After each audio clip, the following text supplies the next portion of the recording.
Hai pemirsa, kembali lagi bersama saya Dr. Ahmad Mediana di AMS TV Channel. Saat ini saya bersama Dr. Tita Husnawati, dokter sebagai kepala atau presiden dari Perkumpulan Menopause Indonesia. Ini acara apa ini dok yang sekarang ada di Bali ini? Ini acara scientific meeting, jadi pertemuan ilmiah ya, yang diselenggarakan oleh Perkumpulan Menopause Asia Pasifik bekerja sama dengan Perkumpulan Menopause Indonesia.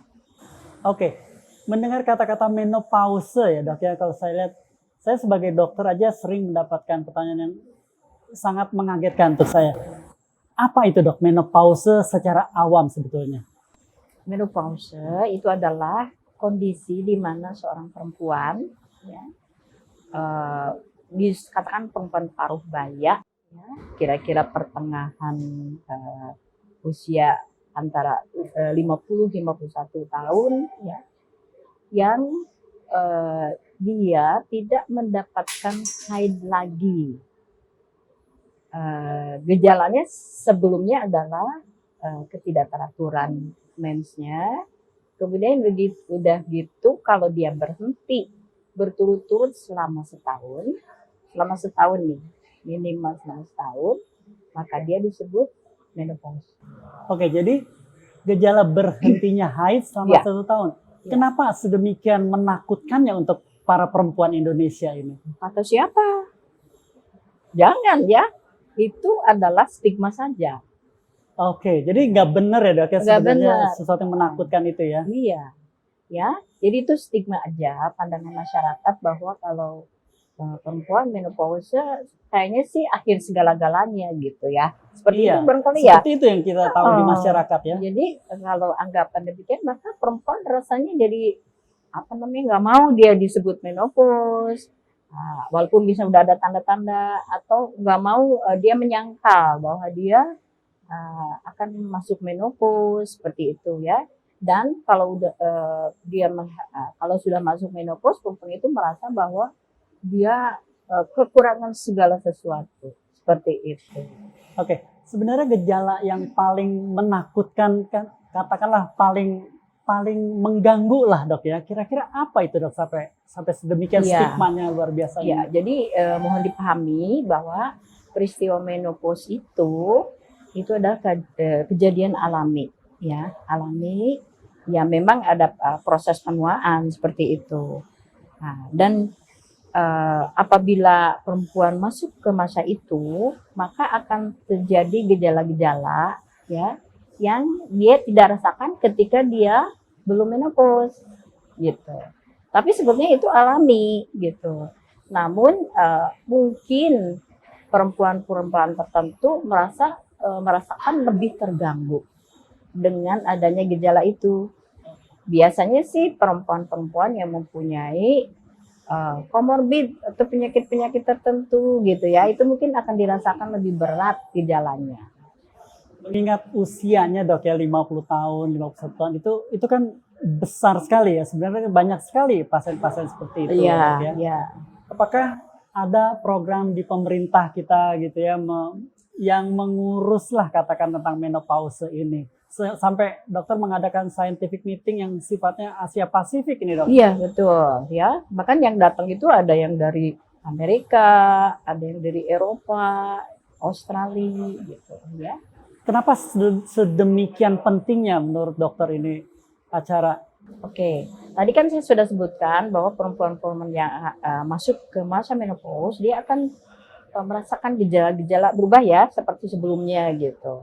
Ada yang merasakan bahwa itu biasa-biasa aja, artinya dia tidak mempunyai gejala yang mengganggu gitu. Nah, ada juga yang mengganggu, sangat terganggu gitu. Nah, itu biasanya sih ada kondisi-kondisi tertentu yang menyebabkan gejala-gejala itu lebih mengganggu dirinya, seperti itu. Nah, ini karena itu gejala-gejala ini karena tadi ya, karena mengganggu, itu ekstrimnya dia bisa mengganggu kehidupannya gitu.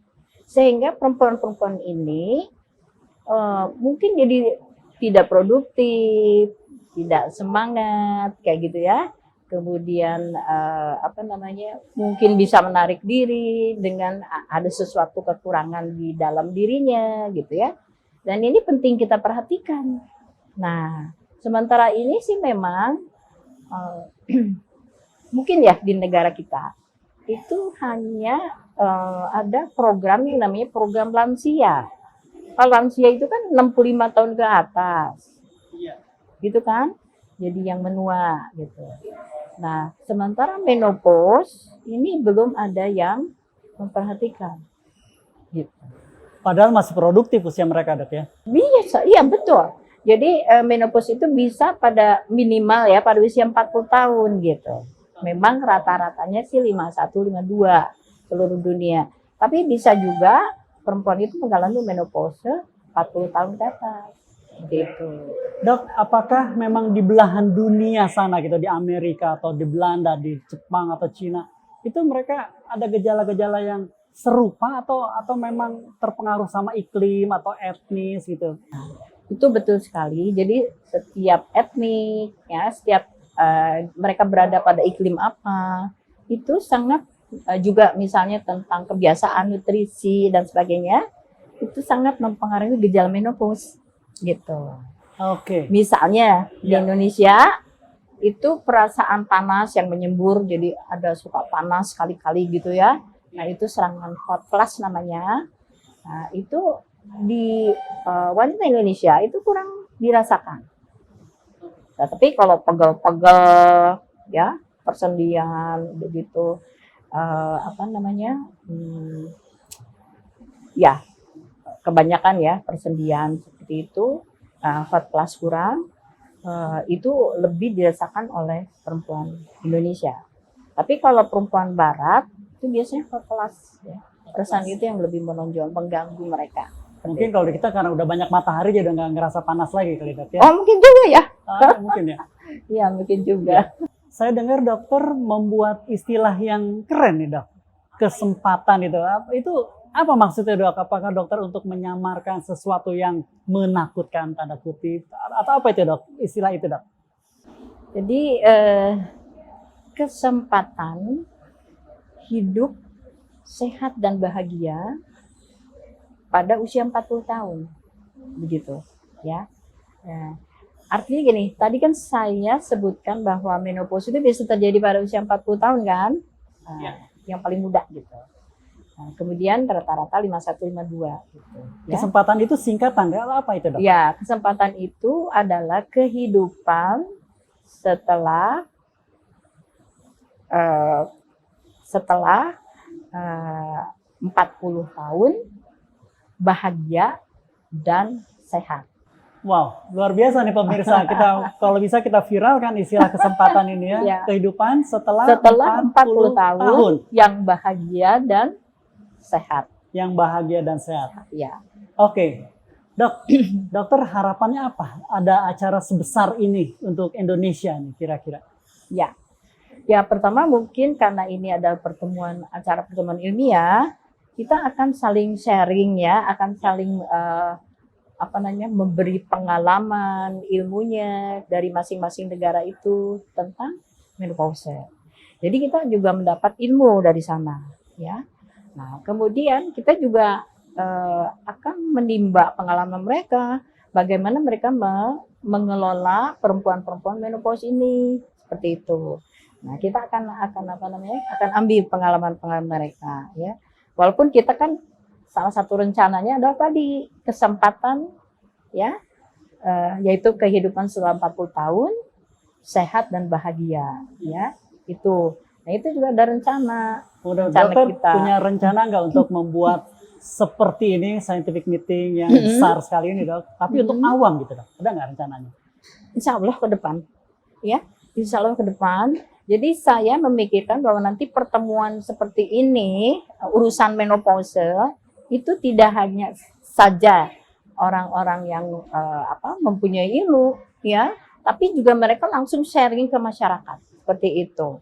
Itu harus terjadi, ya, dan itu harus dirintis oleh kita nih para dokter nih di seluruh Indonesia ya untuk memberikan edukasi kepada, jadi pendidikan ya kepada masyarakat awam bahwa ya tadi bahwa ada sesuatu peristiwa menopause yang nggak perlu ditakutkan lagi, tetapi justru harus membuat para perempuan itu semangat untuk berkarya, ya, untuk produktif seperti itu, tidak tergantung anak cucunya misalnya gitu. Tetap produktif dok. Iya, Nasihatnya, tetap dok, ya. produktif. Nah, Oh, luar biasa nih dok. Iya. Baik dokter. Take home message nih dok ya sekarang. Tapi saya bagi dua nih dok, untuk tenaga kesehatan dan untuk masyarakat. Apa dok kira-kira? Untuk tenaga kesehatan, Tenaga kesehatan. Ini kan ilmunya luar biasa ini dok. untuk tenaga kesehatan ya, tolong diperhatikan perempuan-perempuan yang ya usia 40 ke atas, praktisnya perempuan-perempuan yang sudah cukup merasa nggak harus hamil lagi. Mungkin anak-anak mereka udah SD, SMP seperti itu ya. Nah, perhatikan mereka supaya tetap sehat. Tetap Orang sehat itu pasti bahagia. Pasti Oke. karena mereka produktif.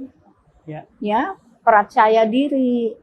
Seperti itu, dan Oke. itu pasti bahagia akan meliputi dia. Oke. Seperti itu. Kalau untuk masyarakat awam dok? Nah, kalau untuk masyarakat awam itu buang sekali tuh, buang-buang jauh-jauh tentang tadi anggapan bahwa perempuan menopause itu udah akhir dari segala-galanya, seperti itu, ya, menakutkan, seperti itu kan? Nah, jadi mungkin saya tidak cantik lagi, mungkin saya misalnya akan dijauhi oleh suami, misalnya gitu kan? Nah, karena saya udah gak cantik lagi nih, gitu misalnya ya, karena proses penuaan. Justru ibu-ibu harus berusaha supaya pada usia itu tetap cantik. Nah, tetap cantik itu harus dijaga kesehatannya. Mungkin inner beauty-nya supaya tumbuh juga Betul, kan dok ya? ya. Jadi fisiknya juga harus diperhatikan. Fisiknya juga diperhatikan ya.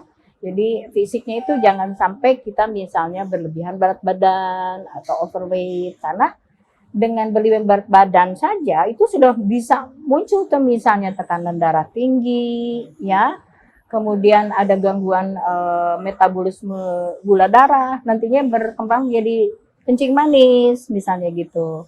Udah gitu bisa juga berkembang tekanan darah tinggi ya, nanti akhirnya ke jantung. Udah ke jantung kan dokter tahu sendiri, nanti ke stroke dan sebagainya. Seperti itu. Jadi jaga fisik kita sehat. Nah, nanti inner beauty itu akan keluar. Apalagi kalau kita isi dengan sesuatu untuk mengisi jiwa kita, Spiritual, gitu ya. terus membuang stres-stres jauh-jauh ya. Nah, kemudian pasti perempuan itu akan sehat dan pasti akan jiwanya pun sehat, inner beauty-nya keluar seperti itu. Baik, Dokter Tita, luar biasa ini pemirsa. Kita bersama Dr. Tita Husniawati, Ketua Presiden dari Perkumpulan Menopause Indonesia. Take home message-nya adalah jangan takut dengan menopause. Menopause bukan akhir dari kehidupan. Mari kita tetap sehat, bahagia, dan cerdas kita menghadapi dari menopause. Oke, sharing is caring with me tentang menopause. Kembali lagi kita di AMS TV Channel.